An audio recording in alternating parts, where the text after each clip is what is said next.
A little bit of loneliness, a little bit of disregard, handful of complaints, but I can't help the fact that everyone can see these scars. What I want you to want, what I want you to feel, but it's like no matter what I do, I can't convince you to just believe this is real. So let go, watching you turn your back like you always do. Face the way you pretend that I'm not, but I'll be here 'cause you're all that I got.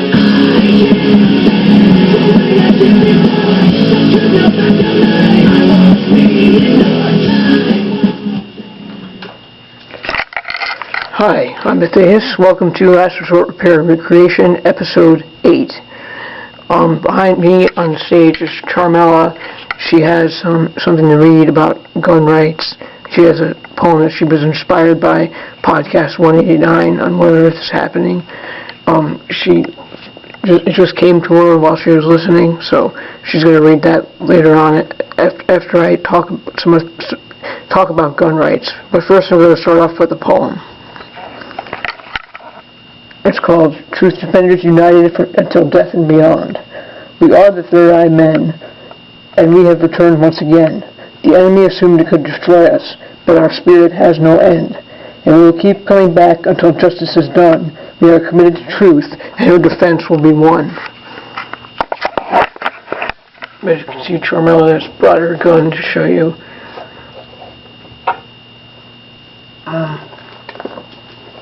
Okay. What is happening? Mark's been talking about gun rights, and I wrote down some stuff, so I'll talk about that. Okay. Everyone has gun rights, and they should be allowed to have gun rights as long as someone isn't planning to cause harm to the innocent. They have a right to own a firearm, and they have the right to be left alone. They have the right to protect their right to be left alone. The founders were well-regulated militia. They meant located everywhere. The people, militia of the people, and the militia comes from the Latin word militium vulgarum. So it's kind of like means like the people's military people, not the military, but the people need to have their own militia so the government stays in check and doesn't overreach its powers. The powers that were feel the militia. They fear the militia. They fear what they don't want people to understand. They don't want people to understand they have rights to have firearms and protect themselves. The militia is citizen-run, citizens looking out for each other to regulate the government's overreaching its power. The right of self-defense. Mainstream teaching of natural law leaves this right out. The sacred masculine is supposed to protect the sacred feminine so we can live peacefully and happily and not have to worry about being victimized.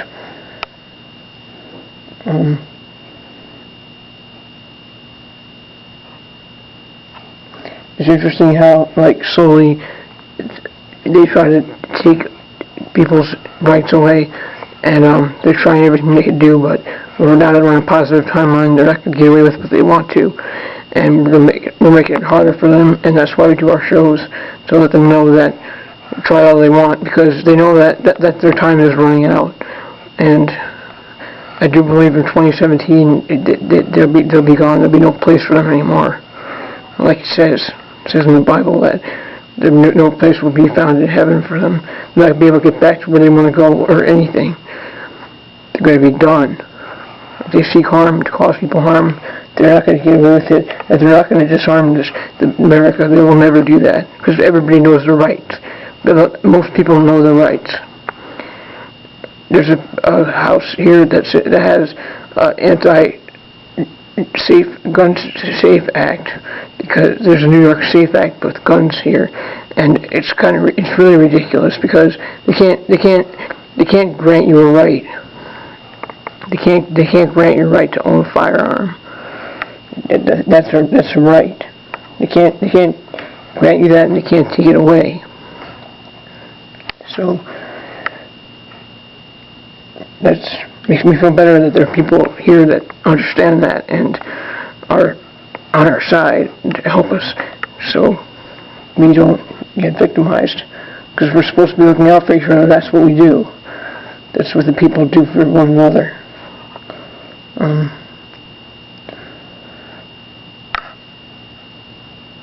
I wrote down here, it's always when I look back on history, they say, oh, we'd never do that. Like what happened with the Nazis, like, oh, they would never do that. But then they see things slowly taken away because that's what these pigs like to do. They even have a logo where there's a wolf in sheep's clothing. It says, always when we look back on history, we'd say, oh, we'd never do that, or fall for that. Then when gradual imprisonment is happening, nobody wants to hear about it. When horrific crimes occur, causing people harm, it always surfaces too late.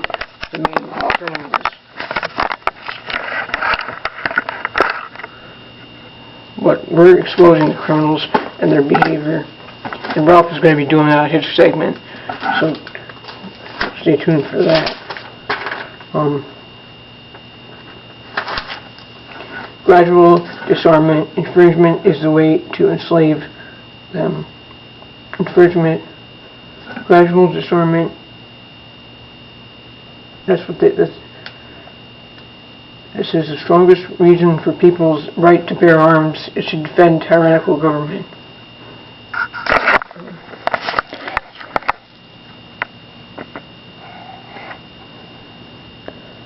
Tyrannical government doesn't know who the militia is, so they wouldn't take the chance to try and take what they want and abuse the people. Stand firm. The people need their own protection. Morality. Tell the dogs to stop obeying orders blindly. Order follows you to think for themselves. Okay.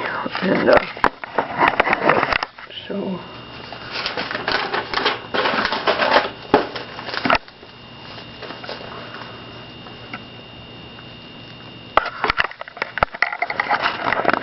Mystery schools set up by Yankee,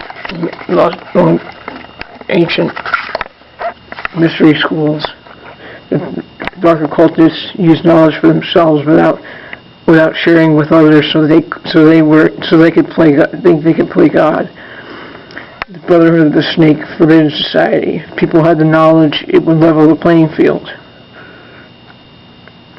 Protection. What does that say? We were thinking about, we thought of a school for natural law university, which would be a really great name because it has to do with the universe for real, and it's not just a regular old college with mainstream teachings. That's what we need. We need to demand it. I don't know how to go about that, but I think that's a great title for school. For a good, really great college. So everybody would get along and understand where they're draw the lines of rights. So, draw the lines of what people have a right and why. People need to know this. Somehow, we'll have to have a natural law university. I don't know when, not sure how, but we're going to get it done. Okay, Charmella has something that she wrote. Sorry about podcast 189. Hello. It's called Dare to Disarm. Be prepared if you dare. Come and take it, I swear. For your life, I won't care. My weapon's right there. Just so you're aware, know that I am prepared. So just leave me alone, and your life will be spared. Thank you. You're very good.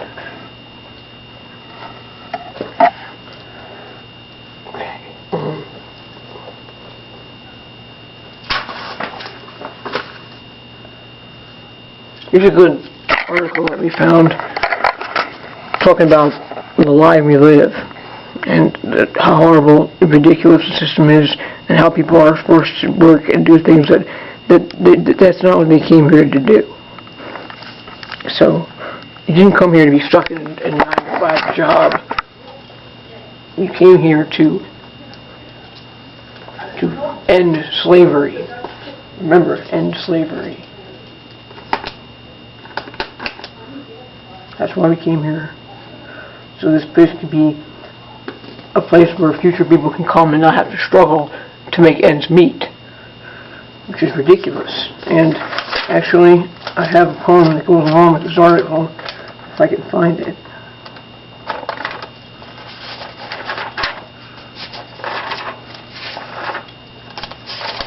Oh, here it is. Okay. Here's a poem that really goes great with this article. It's called Break Away. If you're working 9 to 5, your mind belongs to them. Then they will work you like a dog until the very end. In this time-space holodeck, it only seems like we need money. Step out of your comfort zone on a day that's warm and sunny. Dare to dream, dare to scream, create a brand new day. There's more to life than 9 to 5. Know this to find your way.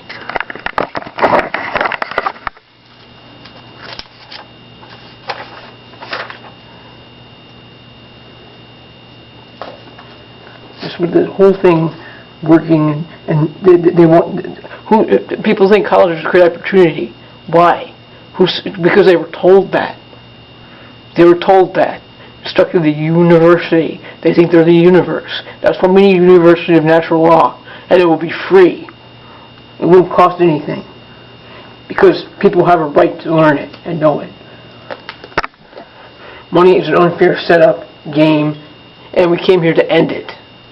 That's why you're here. That's why it's why. It's just why we're here. I know that's why we're here. It's called, okay, here's an article called The Lie We Live by Spencer Cathcart from Infod.com. At this moment, you could be anywhere doing anything. Instead, you sit alone before a screen. So what's stopping us from doing what we want, being where we want to be? Each day we wake up in the same room, follow the same path, to live the same day as yesterday. Yet at one time, each day was a new adventure. Along the way, something changed. Before our days were timeless, now our days are scheduled. Is this what it means to be grown up, to be free? But are we really free? Food, water, land, the very elements we need to survive are owned by corporations. There's no food for us on trees, no fresh water in streams, no land to build a home. If you try to take what the earth provides, you'll be locked away. So we obey their rules. We discover the world, the textbook. For years we sit and regurgitate what we've been told, tested and graded like subjects in a lab, raised not to make a difference in this world, raised to be no different, smart enough to do our job but not question why we do it. So we work, and work, left with no time to live the life we work for, until the day comes when we are too old to do our job. It is here we are left to die. Our children take our place in the game. To us, our path is unique, but together we are nothing more than fuel. The fuel that powers the elite. The elite who hide behind the logos of corporations. This is their world, and their most valuable resource is not in the ground. It is us. We build their cities, we run their machines, we fight their wars. After all, money isn't what drives them, it's power. Money is simply the tool they use to control us. Worthless pieces of paper we depend on to feed us, move us, entertain us. They gave us money, and in return we gave them the world. Where were the trees that cleaned our air? Where there were trees that cleaned our air are now factories that poison it. Where there is water to drink, it's toxic waste that stinks. Where animals ran free are factory farms where they are born and slaughtered endlessly for our satisfaction. Over 1 billion people are starving, despite us having enough food for everybody. Where does it all go? 70% of the grain we grow is fed to fatten the animals you eat for dinner. Why help the starving? You can't profit off them. We are like a plague sweeping the earth, tearing apart the very environment that allows us to live. We see everything as something to be sold, as an object to be owned. But what happens when we have polluted the last river, poisoned the last breath of air, have no oil for trucks that bring us our food? When will we realize money can't be eaten and that it has no value? We are destroying the planet, we are destroying all life on it. Every year, thousands of species go extinct, and time is running out before we're next. If you live in America, there's a 41% chance you'll get cancer. Heart disease will kill 1 of 3 Americans. We take prescription drugs to deal with these problems, but medical care is the third leading cause of death behind cancer and heart disease. We're told everything can be solved by throwing money at scientists so they can discover a pill to make our problems go away. But the drug companies and cancer societies rely on our suffering to make a profit. We think we're running for a cure, but we're running away from the cause. Our body is a product of what we consume, and the food we eat is designed purely for profit. We fill ourselves with toxic chemicals.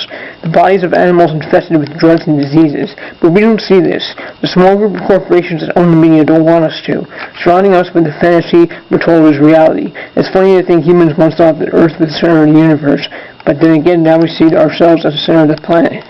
We point to technology and say we're the smartest.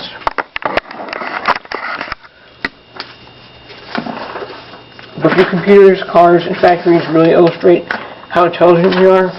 Or do they show us how lazy we've become? We put the civilized mask on, but when you strip that away, where are we? How quickly we forget, only within the past 100 years did we allow women to allow blacks to live as equals. We act as if we are all-knowing beings, yet there is much we fail to see.